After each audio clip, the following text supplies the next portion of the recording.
नमस्ते इंडिया। आप देख रहे हैं टीवी संचार न्यूज और आज हम बात करेंगे शिक्षा पे चर्चा। और शिक्षा पे चर्चा ऐसा खास चर्चा के लिए हम आज आए हुए हैं।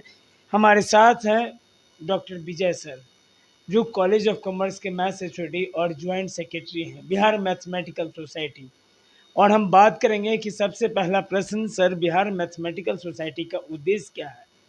थैंक यू न्यूज़ संचार। आपके माध्यम से आज हम बिहार के शैक्षणिक स्थिति के संदर्भ में आपको अवगत कराने वाले हैं। पहली मैं बिहार मैथमेटिकल सोसाइटी के बारे में आपको अवगत कराना चाहेंगे कि बिहार मैथमेटिकल सोसाइटी की स्थापना 1958 में की गई थी।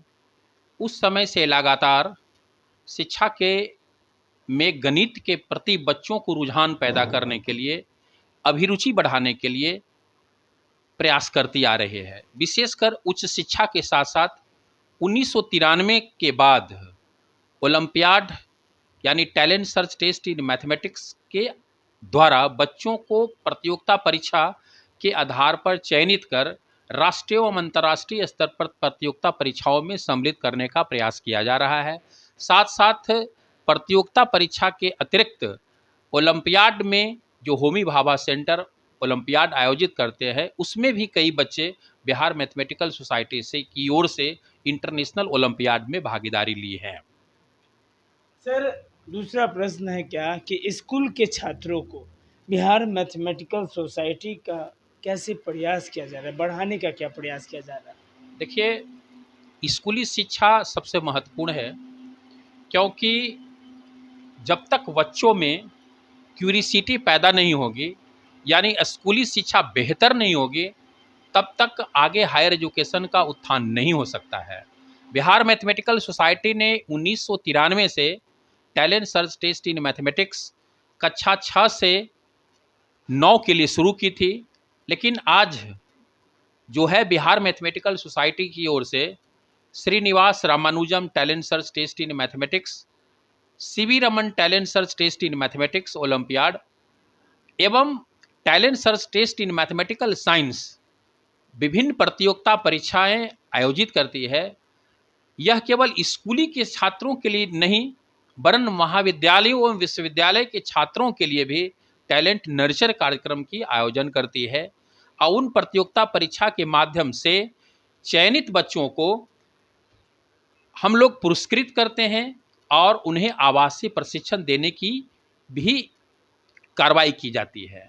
मैं बताना चाहता हूँ कि Bihar council in science and technology department एवं बिहार मैथमेटिकल सोसाइटी के संयुक्त तत्वावधान में प्रतिवर्ष प्रतियोगिता परीक्षा जो Srinivasa Ramanujan talent search test in mathematics olympiad के नाम से जाने जाती है, प्रत्येक वर्ष राष्ट्रीय गणित दिवस पर उन बच्चों को चयनित कर उन्हें पुरस्कृत किया जाता है। साथ ही साथ C V Raman talent search test in mathematics की प्रतियोगिता C V Raman talent search test in mathematical science की प्रतियोगिता परीक्षा भी आयोजित की जाती है और उससे भी बच्चों को आगे बढ़ाने का काम करती है। नेक्स्ट हमारा जो प्रश्न है कि छात्रों को प्रतियोगिता परीक्षा में सफल होने के लिए आपकी तरफ से क्या सुझाव देते हैं? हाँ, देखिए, छात्रों को प्रतियोगिता परीक्षा, चूँकि जितने भी छात्र हैं वो छात्र कहीं न कहीं अपने मुकाम हासिल करना चाहते हैं प्रतियोगिता परीक्षा के माध्यम से और नौकरी करना चाहते हैं, चाहे सरकारी नौकरी हो या निजी संस्थान में अपनी नौकरी करना चाहते हैं। तो रोजगार की अवसर पर बच्चों को केवल सरकार पर ही निर्भर नहीं करनी चाहिए कि सरकारी नौकरी ही अंतिम लक्ष्य है, वरन उसे सरकार के साथ साथ निजी संस्थानों में भी रोजगार की सुविधा उपलब्ध है। अपने स्तर से भी रोजगार प्राप्त किया जा सकता है, बशर्ते आप में वो काबिलियत हो कि हम काबिलियत। देखिए, छात्रों को सबसे पहले अपने एक प्लान बनाने की आवश्यकता है, विजन, लक्ष्य एवं मिशन मोड में उसे पढ़ने की आवश्यकता है।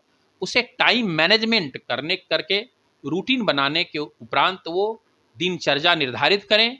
उसके बाद जो है उसमें अपनी आत्मविश्वास पैदा होनी चाहिए, आधुनिक टेक्नोलॉजी की सहारा लेना चाहिए, प्रैक्टिस करना चाहिए। अगर सतत प्रयास करता है, सतत प्रैक्टिस करता है, तो निश्चित रूप से बच्चे सफल हो सकते हैं। और टाइम मैनेजमेंट, तो निश्चित रूप से सफलता के लिए उसे आत्मविश्वास के साथ साथ अपने दृढ़ निश्चय कर लेना होगा कि हम इस प्रतियोगिता परीक्षा और अपने जीवन में सफल होंगे। सर, आप देख रहे हैं कि बिहार में जिस तरह से स्कूल है, महाविद्यालय है, यह दोनों जगह पढ़ाई का जो शिक्षा व्यवस्था है वो बहुत ही बदहाल है। इसमें आप लोग की तरफ से सरकार को आप क्या प्रयास करने के लिए आज्ञा देते हैं, क्या सुझाव देना चाहते हैं? देखिए, सरकार अपने स्तर से कई काम कर रही है। छात्रों को, चाहे वो स्कूल लेवल पर हो या महाविद्यालय या विश्वविद्यालय स्तर पर, सरकार अपने स्तर से शिक्षा की गति को बढ़ाने के लिए, बच्चों को शैक्षणिक गतिविधि बढ़ाने के लिए प्रयास कर रही है। सरकार ने जो नेशनल एजुकेशन पॉलिसी भारत सरकार ने बनाई है, उसमें कई ऐसे महत्वपूर्ण बिंदु है जिसको सरकार को अपनाने की जरूरत है, जिसमें आधुनिक टेक्नोलॉजी का उपयोग करना, आधारभूत संरचना को विकसित करना, शिक्षकों की प्रशिक्षण की व्यवस्था करना, छात्र कल्याणकारी योजनाओं को प्रारूप देना, छात्र संवाद का करना, पेरेंट्स मीटिंग करके बच्चों को गतिविधि को आगे बढ़ाना, अनुसंधान एवं रिसर्च के क्षेत्र में आगे बढ़ाने की जरूरत है। सबसे महत्वपूर्ण है, राज्य की शिक्षा नीति एक निर्धारित होनी चाहिए जो टाइम बाउंड में दीर्घकालिक योजना, लघुकालिक और शॉर्ट टर्म में एक प्लान बनाने की आवश्यकता है कि हम किस प्लान को अपनाएं और किस समय में किस कार्यक्रम को पूरा किया जा सकता है। और पूरी पॉलिसी बनाने के लिए एक रोड मैप तो हर हाल में निर्धारित करना पड़ेगा। जब तक हम रोड मैप किसी भी काम को नहीं निर्धारित करते हैं, कार्य को, तब तक वो कार्य सफल नहीं हो सकते हैं। इसके लिए एक जो महत्वपूर्ण टिप्स मैं देना चाहता हूं, एक्सपेंशन, इक्विटी, एम्प्लॉयबिलिटी और एक्सेलेंस, ये 4 जो कंसेप्ट है। एक्सपेंशन का अर्थ है कि हजारों बच्चों को टेक्नोलॉजी के माध्यम से दूरस्थ क्षेत्र के बच्चों को हम शिक्षण दे सकते हैं, यानी आधुनिक तकनीकी के सहारा लेते हुए सुदूर ग्रामीण क्षेत्र के बच्चों को आगे बढ़ाने का प्रयास किया जा सकता है। जो दूसरी हमने कहा है कि एक्सेलेंस, क्वांटिटेटिव रूप से बच्चे का स्कूलों में नामांकन में वृद्धि निश्चित रूप से हुई है, लेकिन क्वालिटी बेस्ड टीचिंग के लिए सरकार को और समाज को आगे बढ़ने की आवश्यकता है। हम सभी की रिस्पॉन्सिबिलिटी है कि बच्चे की गति देने के लिए हम क्या प्रयास करें, शैक्षणिक गति बढ़े, जिसमें समाज का भी, अपने उसके पेरेंट्स की, उसके वातावरण की आवश्यकता है कि हम दें। दूसरी चीज है इक्विटी, यानी सभी बच्चों का समान अधिकार, चाहे गरीब बच्चे हों, चाहे समाज के उच्च वर्ग के लोग हों, उन सभी बच्चों को समान शिक्षा देने का राइट टू एजुकेशन में अधिकार है। और उसके बाद जो है एम्प्लॉयबिलिटी, यानी रोजगार, हर एक बच्चे को सरकार के स्तर से और समाज के स्तर से रोजगार की सुविधा उपलब्ध कराना। यानी 4 बिंदु पर सरकार अगर वर्क करती है और उसमें समाज सहयोग करती है, तो निश्चित रूप से बिहार की शैक्षणिक गतिविधि बहुत ऊंचाई पर पहुंच सकती है। आप सभी जानते हैं कि बिहार की जो शैक्षणिक स्थिति निश्चित रूप से आपने जो कहा कि बदहाल है, वो ग्रॉस इनरोलमेंट हायर एजुकेशन में मात्र 14 से 15% बच्चे ही नामांकित हैं, जबकि उसे विकसित देशों में जहां 90% बच्चे हायर एजुकेशन में इनरोलमेंट लेते हैं, यानी बच्चे कहीं ना कहीं ड्रॉप आउट कर जाते हैं बीच में पढ़ाई के, उसकी आर्थिक संपन्नता की कमी होती है या उसके वातावरण का अभाव के कारण बच्चे आगे नहीं बढ़ पाते हैं। तो इस संदर्भ में नेशनल एजुकेशन पॉलिसी ने बिहार के में या पूरे देश के लिए 30% तक 2030 तक 50% हायर एजुकेशन में ग्रॉस एनरोलमेंट बढ़ाना है और स्कूली शिक्षा में यानी सेकेंडरी एजुकेशन में 100% 2030 तक लाने की योजना सरकार की है, जिसमें बिहार इस दिशा में बहुत ही प्रयास कर रही है और आगे के लिए हमेशा कर दें।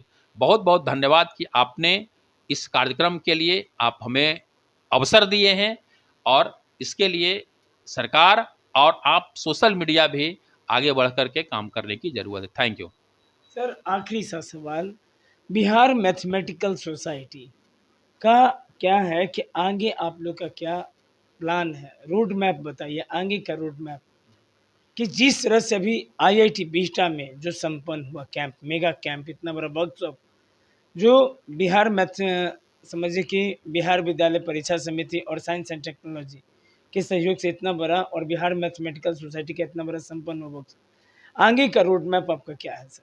देखिए, बिहार मैथमेटिकल सोसाइटी 1958 के बाद शिक्षा क्षेत्र में बहुत तेजी से काम कर रही है, और बिहार की शैक्षणिक स्थिति नहीं, पूरे देश में जो अभी आईआईटी में ट्रेनिंग के लिए आवासीय प्रशिक्षण 1 महीने का, यानी क्लास 6 से 12 के बच्चे का 16 जून से 2023 से 15 जुलाई तक आयोजित किया गया है। एक बहुत बड़ा कैंप आयोजित किया गया, जिसमें करीब करीब 1000 से अधिक बच्चे का उसमें प्रशिक्षण आवासीय रूप से दिया। मैं धन्यवाद देती हूँ बिहार सरकार के शिक्षा विभाग के अपर मुख्य सचिव कि जिस सोच से इन्होंने इस कार्यक्रम का मुहिम लिया है, और इस मुहिम के आधार पर न केवल बिहार में बच्चों को, बल्कि उत्साह जो है पूरे देश में इस पर पनप रही है। और शिक्षा, भारत सरकार ने भी, हमें सूचनाएं प्राप्त हुई है कि भारत सरकार ने भी इस दिशा में आगे काम करने जा रही है कि शिक्षा को में कैसे आगे बढ़ाया जाए, और इन बच्चों को एक गति देने की आवश्यकता है। तो इस प्रकार से हम लोग आगे की प्लान है कि करीब 3000 बच्चे का हमने चयन किया था बिहार मैथमेटिकल सोसाइटी और साइंस एंड टेक्नोलॉजी डिपार्टमेंट से। इसमें 1423 बच्चे का आमंत्रण किया गया था आईआईटी पटना में। करीब 1600 बच्चे अभी बचे हुए हैं। उन 1600 बच्चे के लिए हम लोग पटना में या कहीं भी उन्हें आवासीय प्रशिक्षण देने की योजना हम शिक्षा विभाग से अनुरोध कर रहे हैं कि आप उन बचे हुए बच्चे को भी प्रशिक्षण दिया जाए।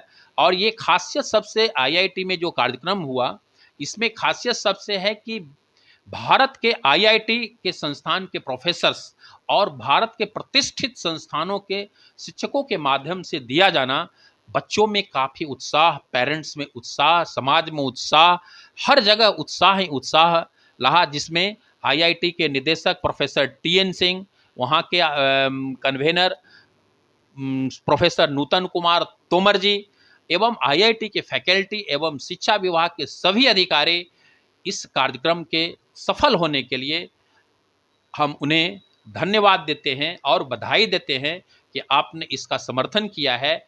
और निश्चित रूप से एक समय ऐसा आएगा, न केवल बिहार वरन पूरे देश में इस प्रकार की क्रांति आएगी शिक्षा को आगे बढ़ाने के लिए, और स्कूली शिक्षा मजबूत होगी, और हायर एजुकेशन की दिशा में भी हम लोग आगे का कार्यक्रम।